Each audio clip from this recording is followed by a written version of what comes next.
Laisse béton! L'invité de cet épisode est convaincue que le métier d'agriculteur est le plus beau du monde. Elle s'appelle Camille et, poussée par une saine curiosité pour ceux qui nous nourrissent, elle s'est éloignée des voies auxquelles mènent traditionnellement les études à HEC pour s'immerger dans le monde agricole avant de rejoindre Eloi. Eloi, c'est une structure qui s'est donnée pour mission de remédier à la baisse dramatique du nombre d'agriculteurs en France en permettant de fructueuses rencontres entre cédants de fermes et porteurs de projets en agroécologie. Dans cet épisode, Camille nous explique le fonctionnement d'Eloi et formule de précieuses recommandations pour ceux qui cherchent à s'installer en exploitation agricole. Je suis Amélie Dague, bienvenue dans Laisse béton et bonne écoute.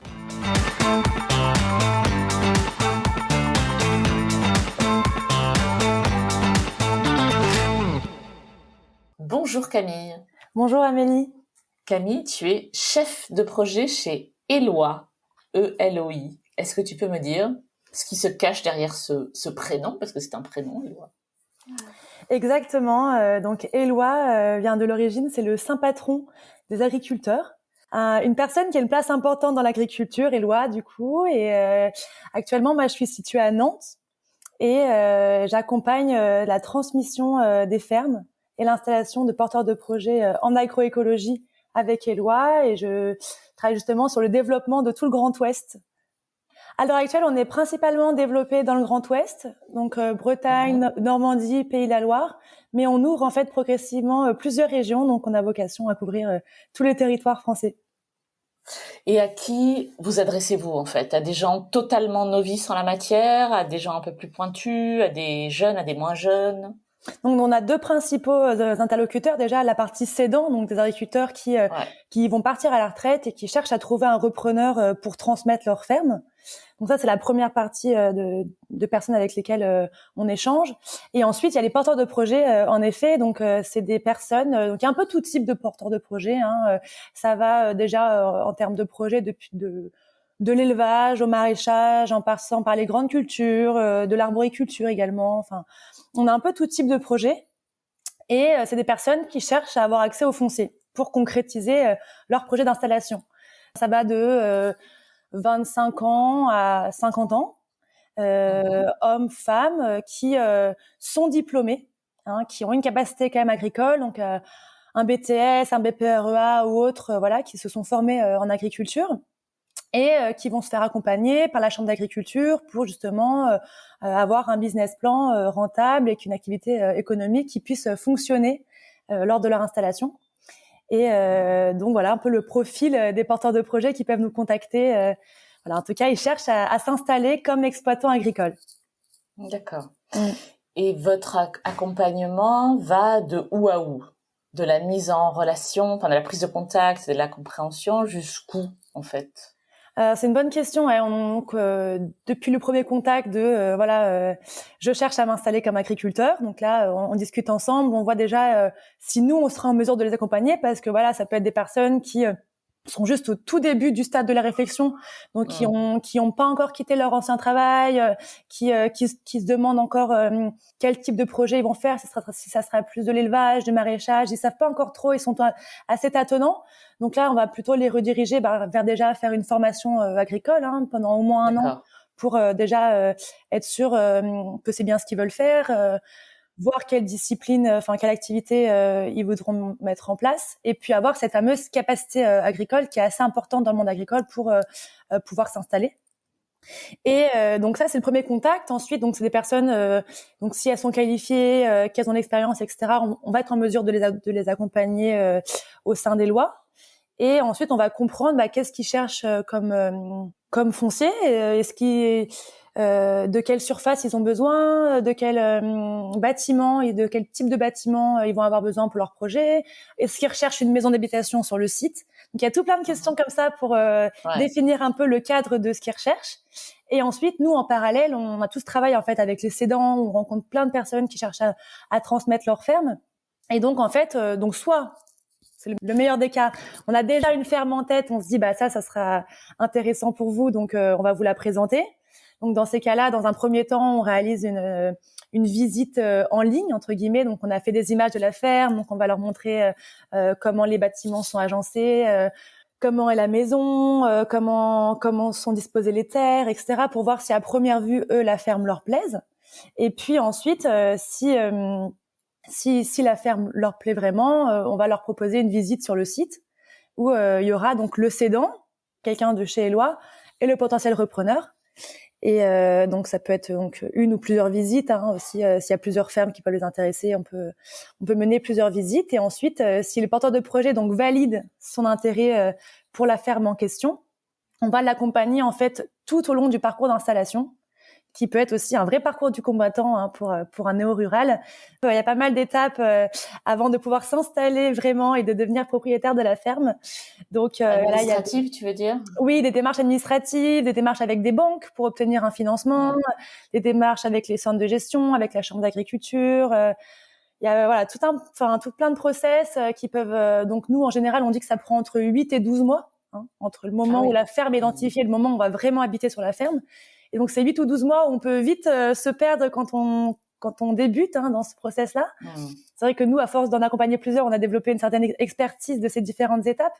Mais donc on les accompagne avec un petit rendez-vous hebdomadaire pour être sûr de ne pas les perdre en cours de route. Auprès des cédants que vous rencontrez, quel accueil recevez-vous? Alors, c'est assez variable. Donc déjà, il y a des cédants qui vont venir vers nous spontanément. Donc ceux-là, en fait, sont souvent déjà un peu convaincus par la démarche, ont entendu parler de nous avec du bouche à oreille, avec des exemples de fermes qui ont été transmis près de chez eux. Donc en fait, ils vont être assez enthousiastes pour qu'on travaille ensemble. Ensuite, il y a des cédants que nous, on contacte de nous-mêmes. Et donc là, il faut leur expliquer aussi comment on fonctionne et que nous, en fait, on a vraiment pour rôle de multiplier en fait les chances de reprise, de maximiser les chances de reprise en fait de la ferme. Et donc pour ça, on met en place plein de solutions différentes. Aujourd'hui, en fait, pour me remettre un petit peu en contexte, il y a un problème d'adéquation d'offres et de demande, disons. En fait, les fermes qui sont à vendre sont beaucoup trop grandes en général par rapport à ce que recherche un porteur de projet qui veut s'installer. Il y a 150, 200 hectares, 5 bâtiments, 2 stabulations, parfois même 2 maisons d'habitation sur une même ferme. Donc déjà, c'est trop important par rapport à ce dont lui seul a besoin. Et puis ensuite, il y a souvent un prix un peu trop onéreux par rapport à ce que se permette un porteur de projet pour investir et s'il veut pouvoir payer ses annuités par la suite, il peut pas se permettre de se mettre trop lourd sur le dos dès le début. Donc dans ce cas de figure-là, en fait, nous on propose de créer ce qu'on appelle une grappe, qui est en fait un regroupement de plusieurs fermes sur un même site. Donc par exemple, on va pouvoir installer un maraîcher qui va reprendre une partie des parcelles et un bâtiment, et un éleveur qui va reprendre une stabulation, une maison et une autre partie de parcelle. D'accord. Donc ça peut être là, avec ça c'est un exemple avec 2 personnes, ça peut aussi être avec 3 ou autre, en fonction de la superficie de la ferme, pour en fait permettre à l'agriculteur qui transmet sa ferme de quand même valoriser les bâtiments, le tout, parce que un agriculteur qui transmet sa ferme, c'est sa retraite qui est en jeu. Bien donc sûr, c'est important de pas brader la ferme. Et en même temps, pour le repreneur, c'est le début de l'aventure, donc on peut pas se permettre d'avoir un sac à dos trop lourd dès le début de l'aventure, quoi. Donc pour justement matcher ces différentes attentes, on crée ce qu'on appelle une grappe.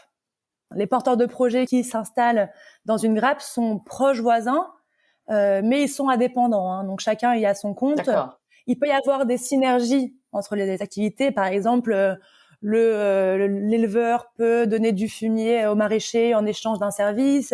Ils peuvent partager un magasin à la ferme. Ils peuvent partager un camion, un tracteur. Mais voilà, chacun y a son compte et gère son activité entre guillemets indépendamment de son voisin. Donc ça, c'est le premier cas de figure. Une ferme trop grande, on va installer plusieurs porteurs de projets sur ce site pour assurer une meilleure transmission des 2 côtés. Ensuite, il y a le cas aussi où un agriculteur part à la retraite bientôt, mais pas encore. Donc, il a par exemple 50, 55 ans. Il souhaite s'alléger un petit peu, avoir aussi une rentrée d'argent avant d'arriver à la retraite. Et lui, il n'utilise pas forcément tous ses bâtiments, où il veut justement réduire un peu son activité, réduire sa taille de cheptel pour lever un peu le pied un peu à l'avance avant la retraite. Et dans ces cas-là, on propose une diversification. Donc en fait, on peut installer un porteur de projet sur une ferme déjà existante avec un cédant qui reste en activité. D'accord. Donc c'est ce qu'on appelle une transmission partielle. Donc le cédant libère un bâtiment et un parcellaire et on installe donc un porteur de projet sur ce bâtiment et ce parcellaire. Donc par exemple, on l'a fait dans une ferme qu'on a accompagnée. C'était un éleveur bovin qui a accueilli un jeune couple qui fait de la brebis laitière avec de la transformation fromagère. Et donc ils sont super contents d'avoir pu permettre à cette histoire de se réaliser tout en restant en activité le temps d'arriver à la retraite. Donc ça, c'est la deuxième solution. Et ensuite, il y a une troisième solution, c'est il existe quand même, et heureusement, des fermes qui ont déjà une bonne dimension. Donc ces fermes-là peuvent être transmises en l'état. C'est par exemple, en ce moment, j'accompagne un couple qui transmet sa ferme à Sainte-Cécile, une chèvrerie. Elle fait 30 hectares, elle a déjà un super labo de transformation, un magasin de transformation, une stabulation qui est bien dimensionnée avec des bâtiments qui sont cohérents par rapport à l'activité, un prix global de reprise qui est cohérent par rapport à ce que recherche un repreneur. On va pouvoir donc proposer à ce couple de leur présenter des repreneurs qui vont reprendre l'activité en l'état. Ça, c'est le meilleur cas de figure parce que c'est clé en main. Dès demain, ils pourront réaliser les mêmes fromages et reprendre même le cheptel de la ferme. Parfois, même dans ce genre de transmission, on imagine aussi un changement d'activité. Par exemple, c'est le cas des fermes laitières en bovin. Peu de jeunes aujourd'hui veulent s'installer en bovin lait avec une conjoncture un peu compliquée, beaucoup d'astreintes. C'est une profession qui est un peu en déclin. Donc, trouver un porteur de projet qui veut reprendre une ferme laitière en l'état, c'est vraiment une perle rare. Donc, en fait, dans ce cas-là, on a quand même une solution. C'est qu'on peut convertir la ferme, en fait. Une ferme laitière peut être transmise pour accueillir un paysan meunier boulanger, peut être transformée pour accueillir un éleveur caprin, en fait. Donc, il peut y avoir une transmission, entre guillemets, un pour un. Donc, un agriculteur qui cède à un autre agriculteur, mais avec un changement d'activité pour optimiser les chances de reprise et surtout, en fait, s'adapter au projet des repreneurs. Parce que les jeunes de nos jours qui veulent s'installer en agriculture ont pas forcément les mêmes ateliers, les mêmes modèles en tête que les fermes qui sont à céder. Donc nous, chez Eloi, on part vraiment des projets d'installation. On est très en relation avec les porteurs de projets. On part de ce qu'il y a comme demande et ensuite on adapte les transmissions pour que ça se fasse au mieux. Et sans indiscrétion, comment Eloi se rémunère-t-il ? C'est une bonne question. Oui, en fait, chez Eloi, on a un fonctionnement. On fixe avec le cédant un aide vendeur, donc un prix pour ses bâtiments, son foncier, etc. Auquel en fait on rajoute nos honoraires qui sont. On est totalement transparent là-dessus. C'est sur notre site internet. Donc c'est un pourcentage qui est dégressif en fonction du prix, mais qui est fixe, qui sera touché qu'en cas de succès de transmission de la ferme. Et ensuite, on affiche un prix global pour la reprise par le porteur de projet. Et alors, je sais que ça fait pas, on va revenir sur ton parcours à toi tout à l'heure, mais ça fait pas si longtemps que tu travailles pour Eloi, qui n'existe pas depuis très longtemps non plus, je crois. Non, Eloi a été créé en 2019, ouais. Ok. Je comprends bien qu'il y a plein d'histoires déjà à raconter dans ce que tu as pu accompagner. Est-ce qu'il y a une histoire particulière qui t'a marqué parce que elle est révélatrice de ce pourquoi tu t'es engagée, je sais pas, où tu t'es dit à ce moment-là, vraiment c'est pour ça qu'Eloi existe. C'est vrai que c'est tout récent que je sois chez Eloi. Je suis arrivée en juin dernier. Donc c'est vrai que c'est des histoires qui prennent du temps et c'est toujours intéressant de les suivre dans la durée. Mais l'exemple qui me vient en tête tout récemment, c'était hier. Une chèvrerie située en Vendée, un couple qui veut cesser son activité, donc qui fait des caprins avec de la transformation fromagère. J'ai rencontré un couple de porteurs de projets qui cherchent depuis 3 ans à trouver une ferme caprine pour concrétiser leur projet d'installation. Je les ai rencontrés, ils sont formidables, ils sont hyper motivés, ils sont hyper qualifiés, ils ont passé tous les diplômes, même des spécialisations pour les fromages. Ils ont vraiment un projet hyper béton et hyper solide et ils ont envie de concrétiser ce rêve, mais ils trouvent pas la bonne ferme et surtout au bon prix. Les fermes qu'ils trouvent sont un peu trop onéreuses par rapport à leur budget et à leur projet. Et donc voilà, je représentais du coup la ferme de Sainte-Cécile qui semble leur plaire. Donc voilà, rien n'est joué, hein, parce que c'est juste, voilà, ils étaient très enthousiastes en tout cas en voyant les images. Je raccroche avec eux, je rappelle le cédant en question, et j'ai l'impression du coup d'annoncer une super nouvelle, lui disant que j'avais potentiellement trouvé un couple intéressé par sa ferme. Et donc je me suis dit quand même en raccrochant, ce jour-là, j'ai rendu 2 couples très heureux qui, je pense, vont en parler ce soir au dîner. Encore une fois, rien n'est joué parce que voilà, c'est pas sûr que ça soit. Il y a encore plein d'étapes avant que l'installation se concrétise, mais bon, au moins il y a 2 bonnes pistes comme ça, et je me dis, mais si je peux rendre ces 2 couples heureux, moi c'est bon, mission accomplie, je m'endors tranquille le soir avec le sourire, quoi. Donc voilà, comprends. Ça fait plaisir. Tu le disais, tu travailles chez Eloi depuis assez peu de temps. Je crois que tu es diplômée d'HEC, c'est ça? Oui. Depuis juin 2022. Alors, moi aussi, j'ai fait cette école, mais il y a bien plus longtemps que toi. Et à mon époque, vraiment personne, je pense, ne s'intéressait même à l'agriculture et encore moins aux transmissions entre agriculteurs. Raconte-moi comment tu t'es engagée dans cette voie-là. Qu'est-ce que toi, tu viens du monde agricole? Est-ce que c'est une histoire familiale? Pas du tout. C'est vrai que moi, j'ai pas du tout grandi dans le monde agricole, mais j'avais un peu cette énergie d'être souvent en extérieur, de passer beaucoup de temps en extérieur, et je pense que ça m'a donné un peu envie ça m'a donné peut-être une première attirance pour le monde agricole qui m'a poussée ensuite à découvrir un peu le woofing à droite à gauche, à donner des coups de main dans des fermes, et ça m'y a donné goût. Aussi, je pense que je suis assez, j'aime beaucoup bien manger. Ouais. Et j'accorde beaucoup d'importance à la provenance de nos produits et à comment ils ont été produits et par qui. Donc c'est vrai que quand je déguste du miel, une bonne tomate ou autre, j'ai beaucoup d'admiration en fait pour la personne qui a produit en fait ce que je suis en train d'avoir dans la bouche, et ça, il y a une certaine une admiration qui découle de cette profession. Et donc j'avais envie de plus la découvrir et de découvrir un peu ces héros qui garnissent mes fourchettes tous les jours, 3 fois par jour, et de me rapprocher un petit peu plus d'eux pour déjà voir comment ça fonctionne, à quoi ressemble leur journée, leur quotidien, leurs galères, et de comprendre un peu tout ce qu'il y a comme étape avant d'avoir vraiment ce goût en bouche, quoi. Et donc, tu as mené un projet, je crois, avec une amie, c'est ça? Qui s'appelle Sur le champ? C'est ça, exactement. Avec une amie, avec Ambre, on est parti pendant 1 an à la rencontre de nos producteurs français sur les routes de France. Et donc, on séjournait 3 semaines par ferme, dans 11 fermes différentes. Chaque immersion durait 3 semaines. On estimait que c'était un temps nécessaire pour vraiment s'immerger dans la vie de nos agriculteurs et vraiment travailler à leur côté, tout en étant utile pour eux. Donc quand je dis s'immerger, c'était vraiment à 200%. Hein. On vivait avec eux, on mangeait avec eux, on travaillait avec eux. On avait des réveils très matinaux pour mettre nos bottes, faire la traite, etc. Donc on avait vraiment à cœur en fait de travailler pour comprendre. Donc d'être vraiment de faire partie de la ferme le temps de l'immersion.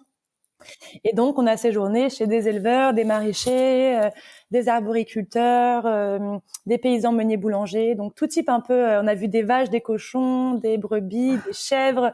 On a essayé vraiment de parcourir la profession agricole dans son ensemble. Et on y a pris goût. Hein. On a vraiment été mordus suite à cette immersion. Et dans ce cadre, en fait, on filmait notre quotidien parce qu'on se disait, en fait, nous, on a la chance de vivre ce qu'on vit. Hein. Ça nous a vraiment beaucoup épanoui comme année. Mais on voulait aussi partager tout ce qu'on apprenait chaque jour aux côtés de nos agriculteurs. Donc, c'est pratique. C'est comme on était 2, on filmait un peu ce qu'on était en train de faire au quotidien. Et du coup, ça a donné lieu à des reportages qui sont diffusés sur la chaîne de Édouard Bergeon, qui s'appelle Au nom de la terre.tv. Quelle a été, ou quelle est d'ailleurs encore aujourd'hui, la réaction de ton entourage, à la fois familial mais aussi amical, quand tu leur as dit que tu voulais travailler chez Eloi et œuvrer dans cet univers-là, qui est encore une fois peut-être un peu moins original qu'il y a 20 ans, mais enfin, tous les HEC ne travaillent pas dans le monde agricole encore aujourd'hui, que je sache. Non, pas encore, mais je pense qu'on sera de plus en plus nombreux, hein, et je l'espère du moins, parce parce qu'il y a vraiment des missions pour beaucoup de personnes pour faire changer le monde agricole et le faire évoluer et l'accompagner. Donc je trouve ça super chouette de se dire qu'il y a plein d'opportunités aussi pour accueillir plus de personnes de mon profil dans le monde agricole. Et oui, donc les réactions, ma famille était très fière de mon engagement qui fait beaucoup de sens aussi à leurs yeux. Mes amis aussi ont été hyper à fond avec nous. J'ai même des amis qui nous ont rejoints sur certaines fermes lors du projet sur le champ pour découvrir un peu, et c'était hyper intéressant de voir leur émerveillement en fait à la découverte du monde agricole. Enfin, c'est tout bête, mais j'ai des amis d'HEC qui sont venus nous voir sur une ferme. On leur a fait une petite visite un soir et ils ont vu une courgette. Ils ont dit un bébé courgette, c'est comme ça que ça pousse, c'est merveilleux. Et en fait, ils avaient jamais vu ça en fait. C'est des personnes qui parfois ont grandi en ville, et c'est vrai que la nature offre vraiment un émerveillement quotidien, et de leur faire découvrir en fait ça, c'était hyper chouette de pouvoir le partager. Donc non, je me suis sentie quand même assez soutenue par mon entourage, même si je sais que on serait pas tous à faire ça, mais en tout cas c'est un choix qui est compris, et je me sens vraiment soutenue par eux. Alors, ce podcast s'adresse à des personnes qui se posent la question de quitter une ville pour, on va dire, créer une nouvelle tranche de vie dans un monde moins dense, plus rural. Et ils s'intéressent peut-être d'ailleurs au monde agricole, et peut-être qu'ils veulent créer ou reprendre quelque chose en agriculture. Avec ce que tu vois, toi, au quotidien, on a bien compris que c'était pas forcément facile, qu'il y avait plein de barrières administratives, mais qu'est-ce que tu aurais envie de leur dire à ces gens-là? Qu'est-ce qu'il faut savoir? De quelles compétences il faut se doter, voilà. Qu'est-ce que tu sais qui mérite d'être partagé? Ouais, moi je donne beaucoup d'importance au terrain et à l'expérience terrain en fait, de par ce que j'ai vécu. Je me rends compte que on n'apprend jamais mieux en fait qu'en faisant, en touchant du doigt vraiment le monde agricole et en s'immergeant dans la vie d'un agriculteur. Donc, ce que je conseillerais à des personnes qui se posent encore des questions ou qui ont une attirance pour le monde agricole, c'est vraiment de le vivre. Enfin, les portes des fermes sont grandes ouvertes. On a eu à chaque fois un accueil formidable. Et l'avantage, c'est que dans une ferme, il y a toujours du travail, des petites choses à faire pour des mains qui sont volontaires. Il y a vraiment pas de souci. On peut se rendre utile assez facilement. Et du coup, en fait, d'initier en fait cette reconversion par de l'expérience sur le terrain et de le vivre, parce qu'en fait, je pense qu'on est assez inégaux aussi physiquement par rapport à ça. C'est quand même un métier qui est très physique. Par exemple, je pense à beaucoup de néo-ruraux qui veulent devenir maraîchers. Mais en fait, malheureusement, on n'a pas tous le même corps, et on n'a pas forcément des genoux aussi costauds que ce qu'on l'espérait, un dos aussi qui peut être sensible. Et en fait, de passer 6 mois à faire une saison entière de maraîchage, on peut se rendre compte en fait si on a le physique aussi qui peut tenir pour cette reconversion, et que voilà, est-ce que c'est un projet qu'on pourra faire par la suite. Donc je conseillerais vraiment de se rapprocher du terrain le plus possible pour le vivre, et puis ensuite se former avec une formation aussi théorique, mais vraiment moi je donne beaucoup d'importance au terrain et à l'apprentissage qu'il peut procurer.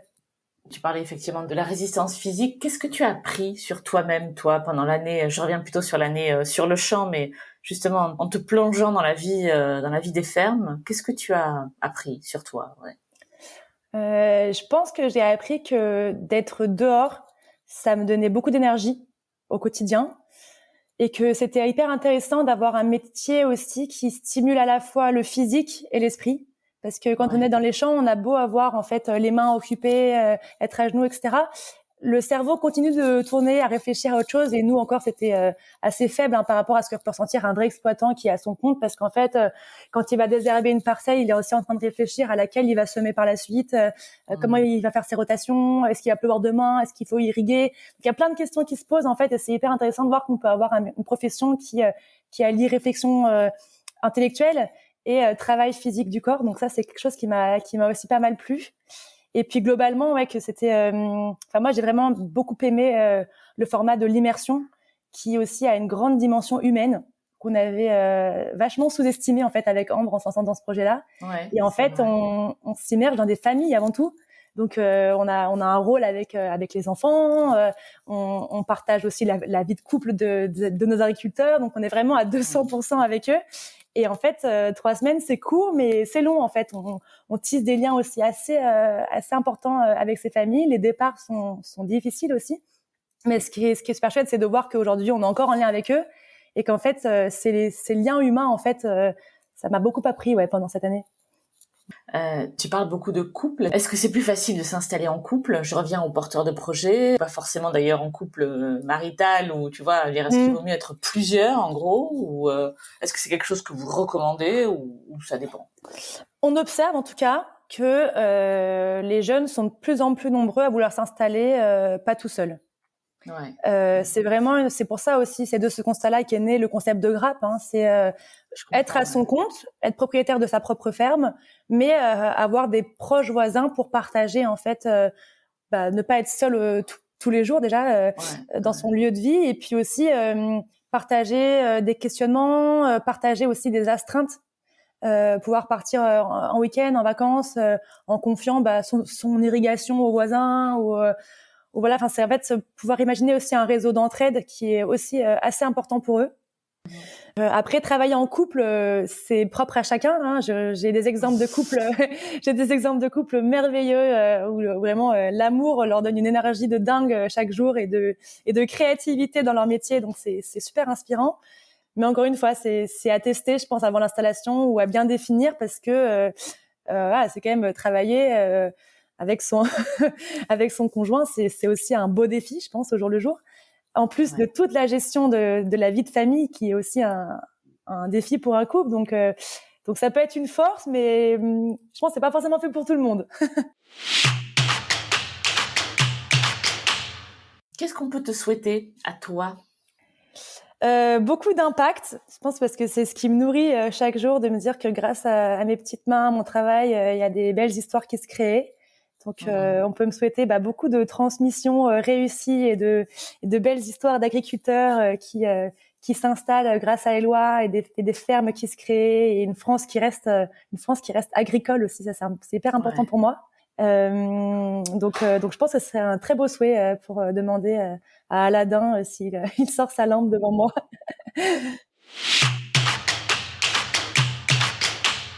J'ai déjà pas mal de gens qui me contactent, aussi bien des personnes d'écoles de commerce, d'ingénieurs qui veulent avoir un impact dans le monde agricole mais qui savent pas comment s'y prendre, des néo-ruraux qui veulent initier un parcours de reconversion vers l'agriculture et qui veulent se sentir accompagnés. Même mon propre coloc veut devenir maraîcher, donc je me dis que ça crée des vocations. Les vocations naissent au fur et à mesure et c'est beau. Donc moi en fait, je suis aussi disponible pour échanger si besoin.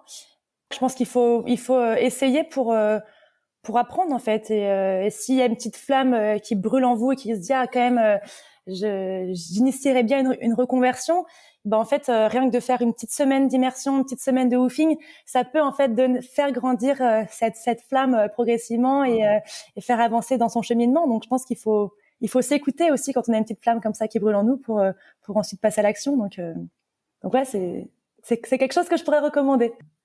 Merci Camille, super. Merci beaucoup en tout cas à toi Amélie pour ce moment d'échange. Avec plaisir. C'était Laisse Béton, le podcast qui aide les citadins à réaliser leurs rêves de vie au vert. Si vous voulez réagir à cet épisode, témoignez vous-même au micro de Laisse Béton ou me suggérez des invités, écrivez-moi à amélie@laisse-béton.fr. Laisse Béton est également présent sur Instagram, Facebook, Twitter et LinkedIn.